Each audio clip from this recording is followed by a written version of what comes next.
Commitment stands as a cornerstone of achievements, often overlooked or not taken seriously, especially in a business context. It is in fact the force that separates dreamers from achievers. So here's my 6 insights on how to utilize the superpower of commitment for your businesses, endeavors, or your personal life.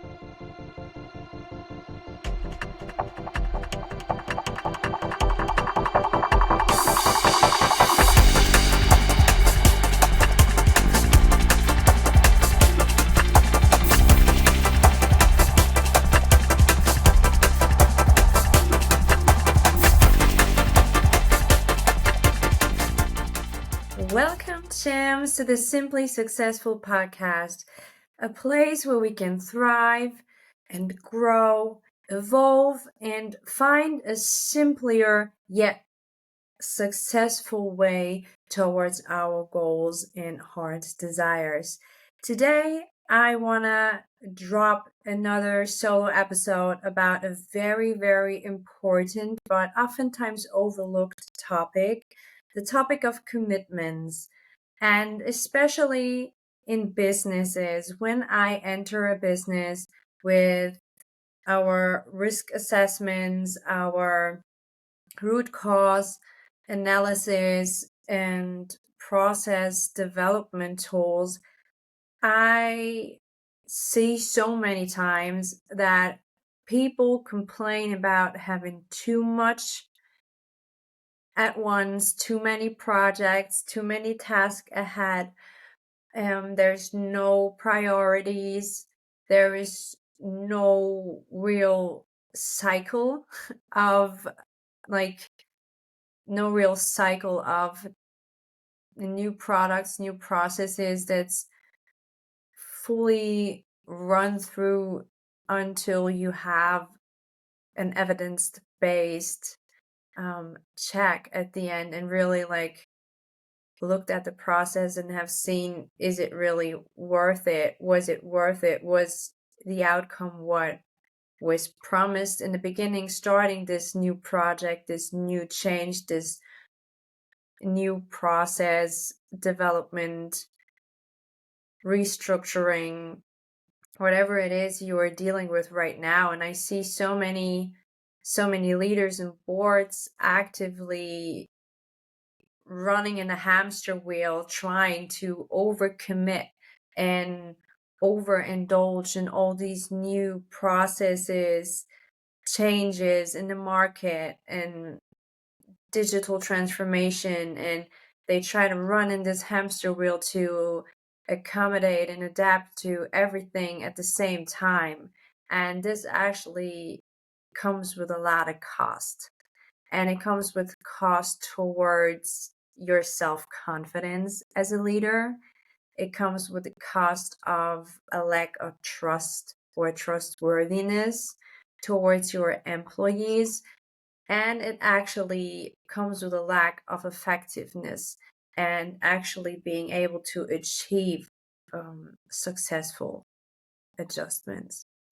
And this is why I wanted to share 6 of my biggest insights throughout the years when it comes to committing and commitments, and why it is actually a crucial force that in fact separates dreamers from achievers.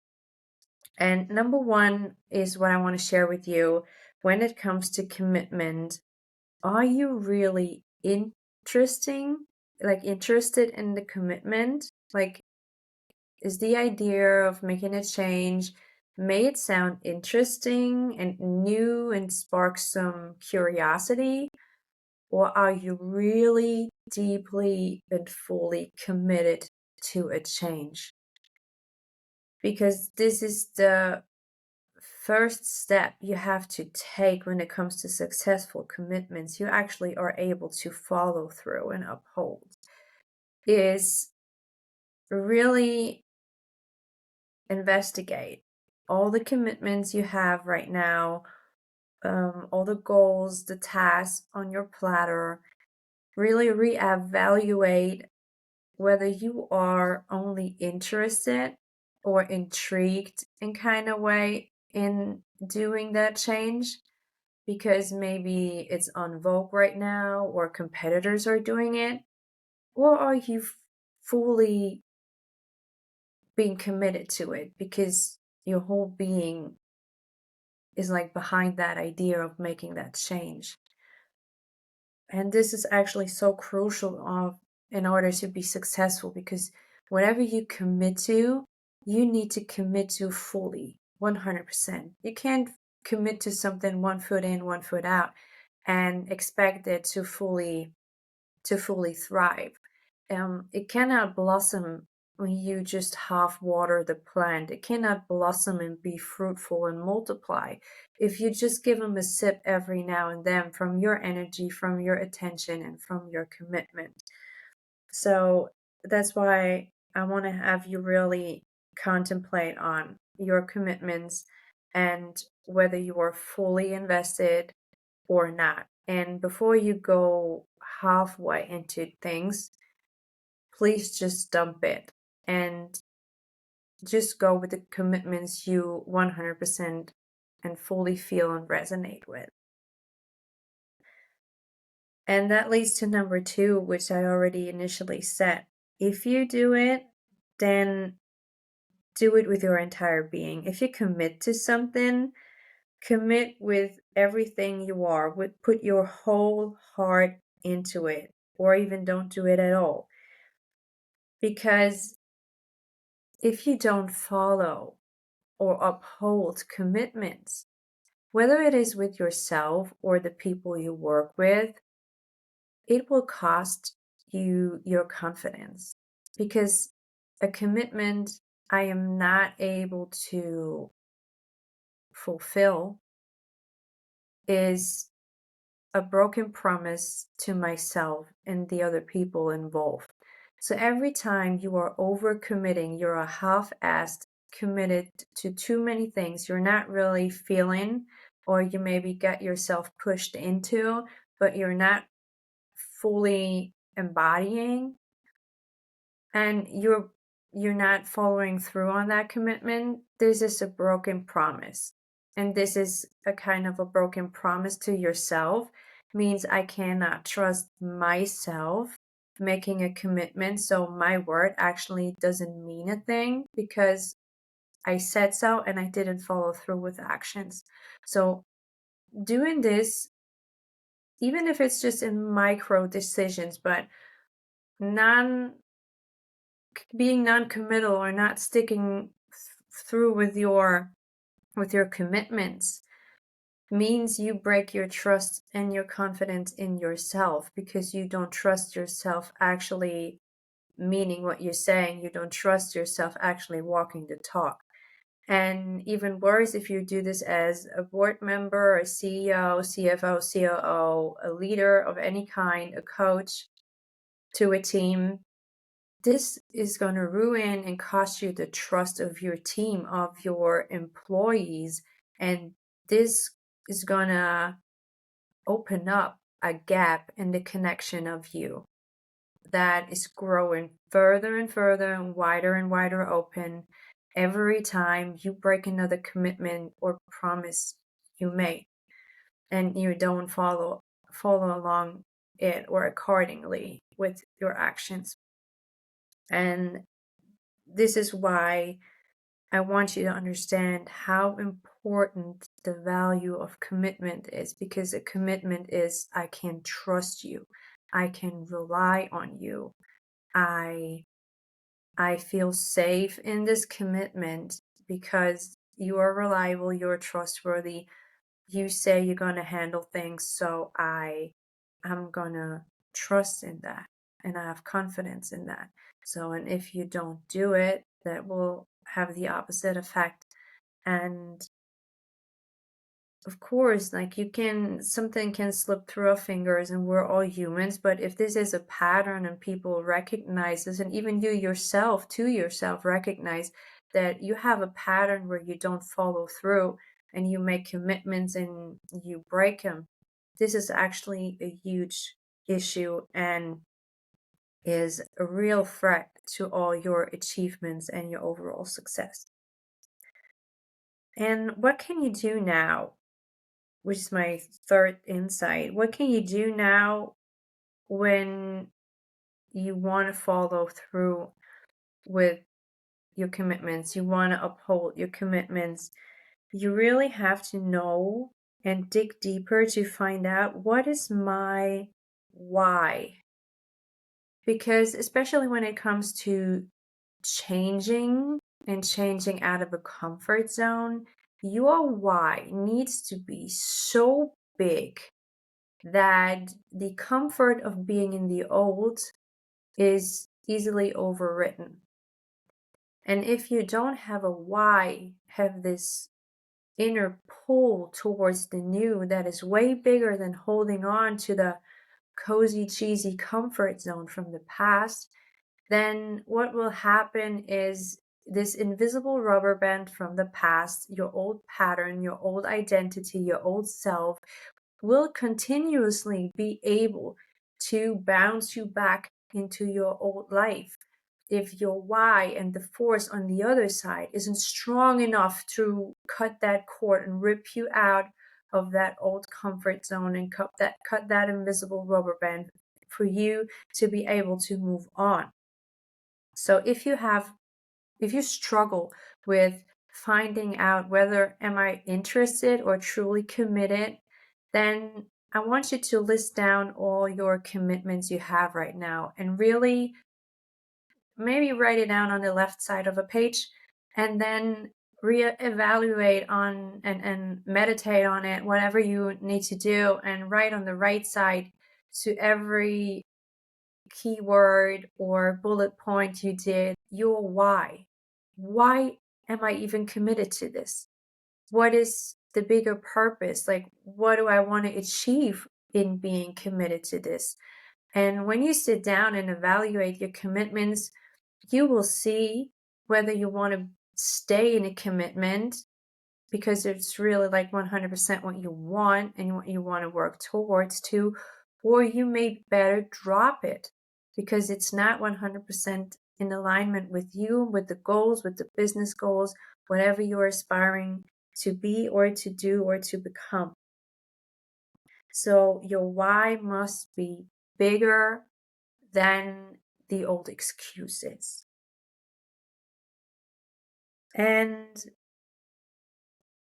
another insight that comes with that, and I want you to reevaluate when it comes to commitments, is if you're really willing to change, and if you're really willing to commit to that change, to that new you, to that new identity, that new goals, that new life you're desiring really with your full heart and body and soul, but you feel kind of stuck or as if you're hitting an invisible wall, then I want you to sit down and reevaluate and meditate on this invisible wall.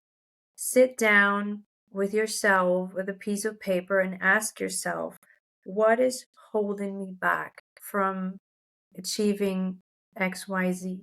What is holding me back to fully embodying the commitment I made towards this goal, person, circumstance?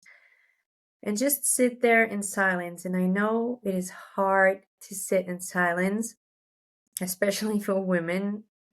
Just sit there and listen what comes up.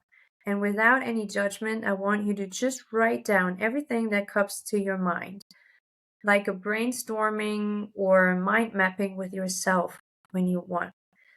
And then look at it, look at what comes up. And there's a lot of reasons, limiting beliefs, maybe constructs, pattern from the past, social ideas, peer group ideas, that may come up, and you can now evaluate whether this is still true for you and if you want to continue believing it, or you want to choose different and you want to rewire your brain for a different belief, for a different identity, for a different pattern and different way of life.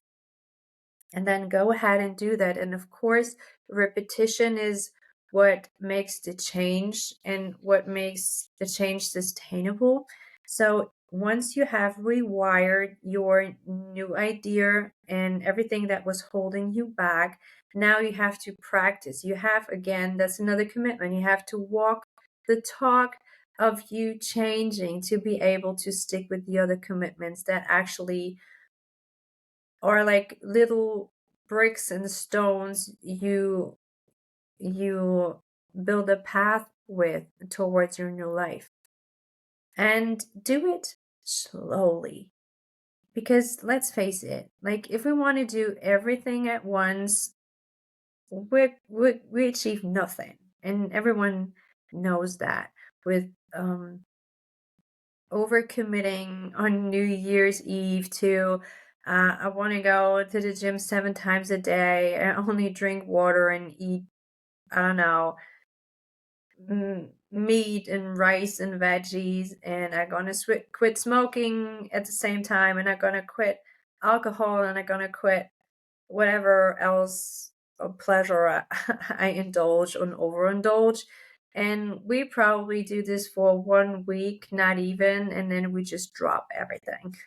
So slow and steady wins the race, again with commitments.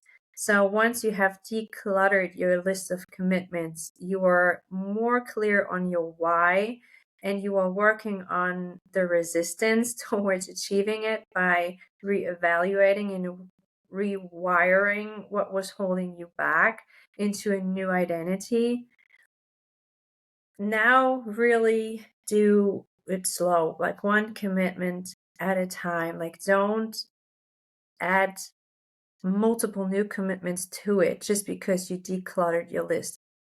Just stick with the ones you 100% and fully can and want to embody and go with that. And once you achieved a certain goal and like this new commitment kind of became a behavior, a pattern you don't really have to think about anymore, like brushing your teeth in the morning, then you can like face yourself towards a new commitment maybe, or challenge project, whatever it is. And what is very important to finish with is that I always say, if you want to be committed to something, a commitment to something or someone is a yes to something or someone, but that always at the same time comes with a no to a certain someone else or a certain project or a certain process. And this is what I want you to realize. If I say yes to one thing, I can't say yes to multiple other things at the same time. So I really want you to have boundaries. Having a commitment comes also with holding firm boundaries. But always remember, boundaries are not barriers. So be on your path, be dedicated, and have boundaries to not get distracted too easily, but without building actual barriers and blindfolds. So you always stay open for impulses, for inspiration, for things outside of your box that may elevate your experience even further. So that's kind of like what I wanted to conclude for today's episode. Be committed, have boundaries, and make sure you don't get distracted too easily, but don't build barriers. Don't build barriers with people or with other areas of your life. So life still becomes fruitful and multiplies, and you get inspiration and you get motivation and you get insights and impulses, and you allow all that in that is actually multiplying your path you're already in. So I hope that was helpful. As always, please let me know what you think. You can download a worksheet at the end of this episode, as always, and stay beautiful and stay successful, loving, humble, and kind, and see you in our next episode.